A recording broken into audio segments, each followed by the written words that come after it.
Hello everyone, welcome back to my channel. Today let us continue with the lesson life process. The next part we have is transportation. Transportation in human being. The main transportation in human being is the circulatory system. So where does the main transportation takes place? Transportation takes place through the circulatory system. And for the circulatory system, we need certain parts here, which are those blood and arteries, veins, capillaries and heart. So these are the main parts where the transportation takes place. Okay, let us learn everything in detail. Blood. What is a blood? Blood transport food, oxygen and waste products. It consisting of plasma, red blood cells, RBC, white blood cells, WBC and platelets. Plasma transport food, water, carbon dioxide, nitrogenous waste, etc. Red blood cells transport oxygen, while white blood cells kills harmful microbes and protects the body. Platelets helps in clotting of blood and prevents loss of blood during injury. So what is a blood does? Blood what it does? It will transport food. See, oxygen it transport food, it transport oxygen, it transport waste products. Blood consisting of plasma, RBC, WBC and platelets. What is the function of plasma? Plasma will transport food, water, carbon dioxide, nitrogenous waste. So what it transports? It transports food, water, carbon dioxide, nitrogenous waste. So what does RBC does? Red blood cells transport oxygen. So who is transferring the oxygen here? RBC is transferring oxygen. So white blood cells, see, white blood cells are very important for the body. Why? The reason here is because it will kill all the microbes and protects the body from all the harmful microbes. Okay. Next we have platelets. You know, anything injury will happen or the blood starts flowing. Okay, due to the injury, what will happen is here the platelets are the one which will help in the clotting of the blood and prevents loss of blood during injury. Okay, these are the main functions of the blood. See, compulsory you will have a question in any one part of the question. Either it will be the platelets, or it will be on the RBC, or it will be in the WBC, or it may be in the like blood full part. It we can have these questions. Okay, plasma also we can have. Again we have subdivision here. Next is arteries. What does arteries does? They carry pure blood from the heart to all parts of the body. They are thick walled and do not have valves. So here arteries what they does, they will carry the pure blood. Okay, it will carry from heart to all parts of the body. Then who will carry the impure blood from heart parts of the body to the heart to the purification? Then who does is veins. Veins will carry the impure blood from all parts of the body to the heart. Okay, they are thin walled and have valves. Okay, arteries do not have valves, whereas veins have valves. Okay, so arteries it will carry the pure blood from heart to all parts of the body, whereas veins carries all the impure blood from the all parts of the body to the heart. Next we have as capillaries. Capillaries are narrow blood vessels which connects arteries and veins together. The exchange of food, water, oxygen, carbon dioxide, etc. between the blood and the cells takes place through the capillaries. What does the capillary do? What it does is it connects the arteries and veins together. Why it connects and what they are doing when it is connected, what will happen? The exchange of food, water and oxygen, carbon dioxide between blood and the cells takes place through the capillaries. So capillaries is what it's doing. It is exchanging the food and water, oxygen. Okay, this is about the transportation in human beings. That is blood, arteries, veins and capillaries. Hope you have understood the concept. The next we have is heart, the structure of the human heart. Heart is a muscular organ which pumps blood to all parts of the body. So most of the students are having a question that the blood is purified in the heart, whether the blood is purified in the heart or not. So the answer is wrong. So the answer is it only pumps the blood. Okay, heart is used only to pump the blood.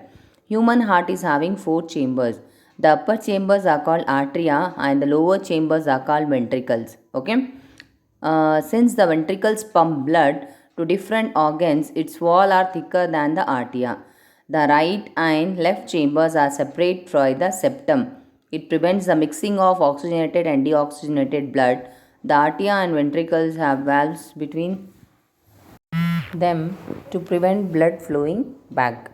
Means the heart is what? It's a muscular organ. What is the main function of the heart? It pumps the blood to all parts of the body. So what is the main function? It pumps the blood to all parts of the body. So how many chambers we have in the heart? We have 4 chambers. 2 upper chambers and 2 lower chambers. Okay. Upper chambers are called arteria and the lower are called as ventricles. Okay. What is the functions of ventricles and articles? Arteria. Ventricles pumps blood to different organs. Okay, what is the function here?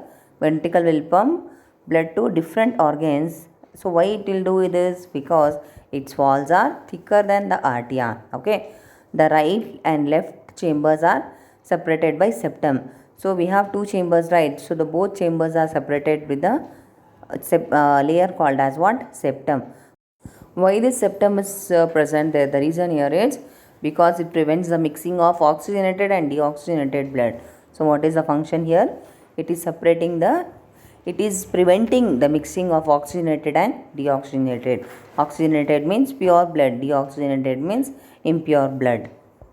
Both arteries and veins have separate valves to prevent them from flowing.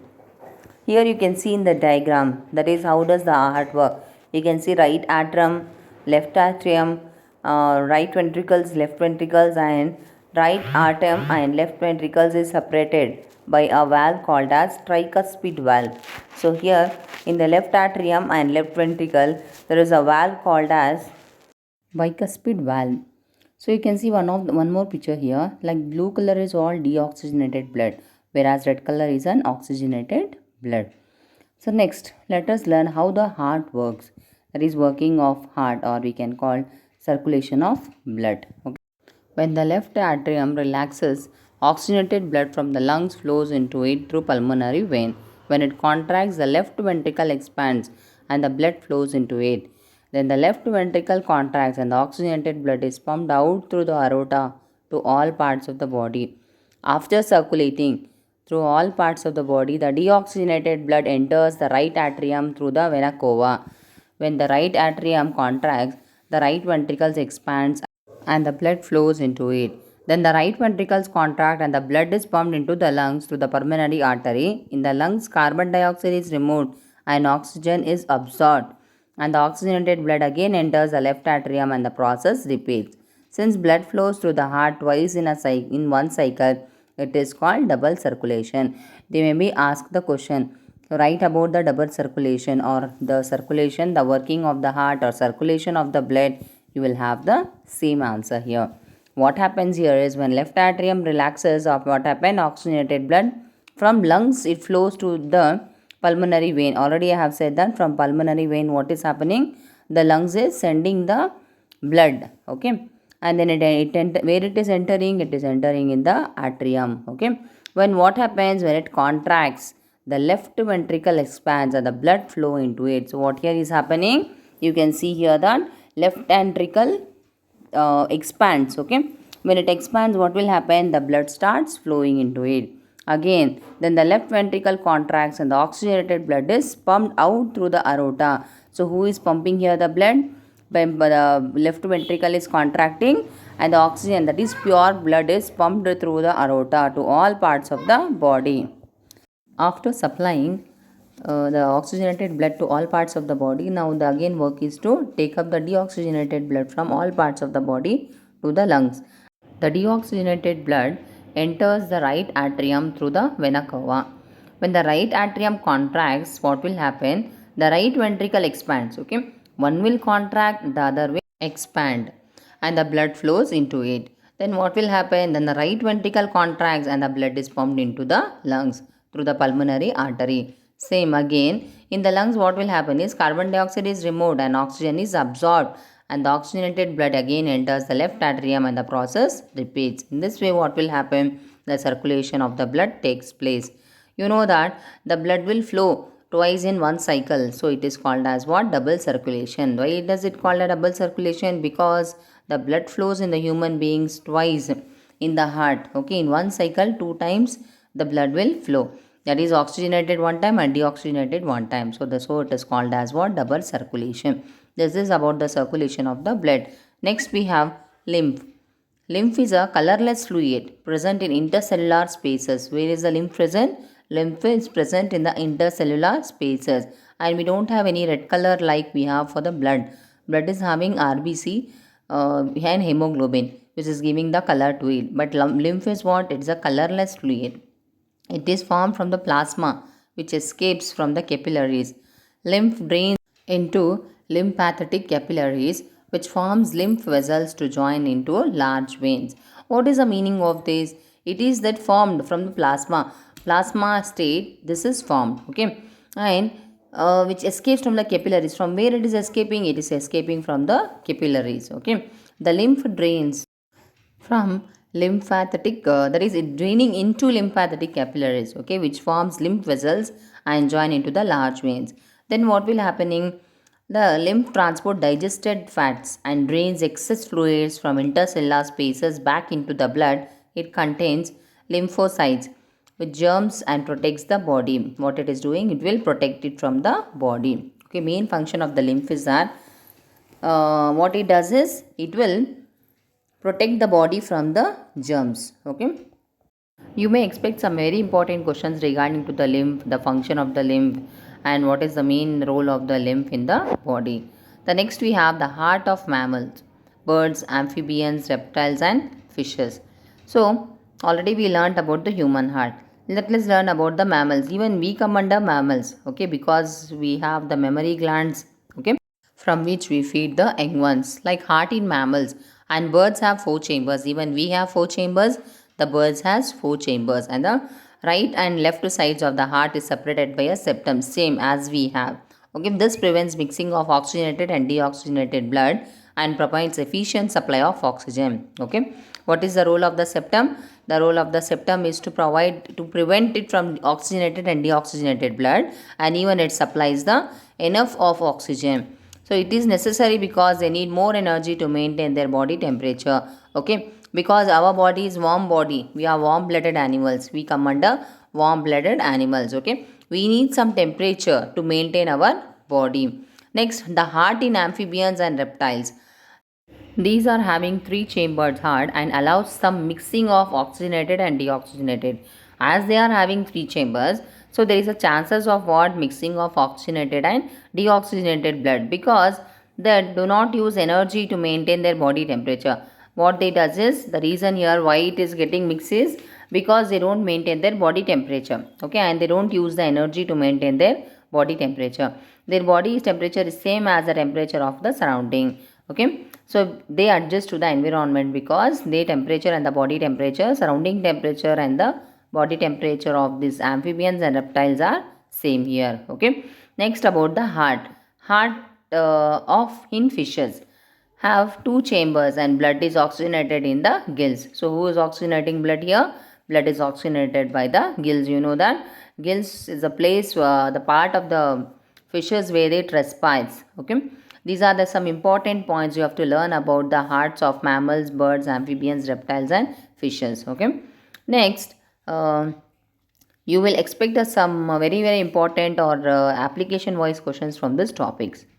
The next we have, this is about the transportation in animals. Next we have transportation of plants. In plants, like in human beings, even the transportation of the food will take place in the plants, okay. How it takes place? It is having conducting tissues called xylem and phloem. Which are the conducting tissues? We have xylem and phloem. So materials like food, water and minerals takes place through the conducting tissues here, okay. Let us learn about the xylem. Xylem is the transporting tissues, okay. Transport only water and minerals from the roots. Who is helping here to transport?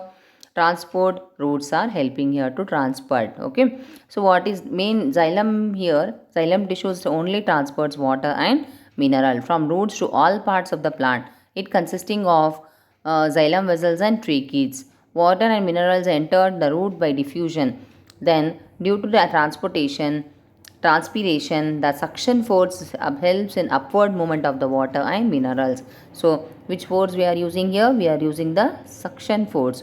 In which process? Transpiration. Okay. During the transpiration, what will happen? The suction force helps the upward movement Upward movement means from roots it goes to all parts of the plant. From downward to the upward movement, what will happen? The water will move from one place to another place with the process called as diffusion also, and with the help of transpiration also. Okay, and the force which takes the water and minerals from the roots is called as what? Suction force. Okay, this is about the xylem. You can see in the pictures here tracheids. You have a diagram of tracheids, xylem vessels we have, xylem fibers we have. Totally we have 4, but only 2 points they have given here for you. Okay, next, water evaporating from the leaf structure. This evaporation, water travels through the plant, water absorbed by the roots, all these comes under. In this way, what will happen? The plants or the xylem helps the plants to grow.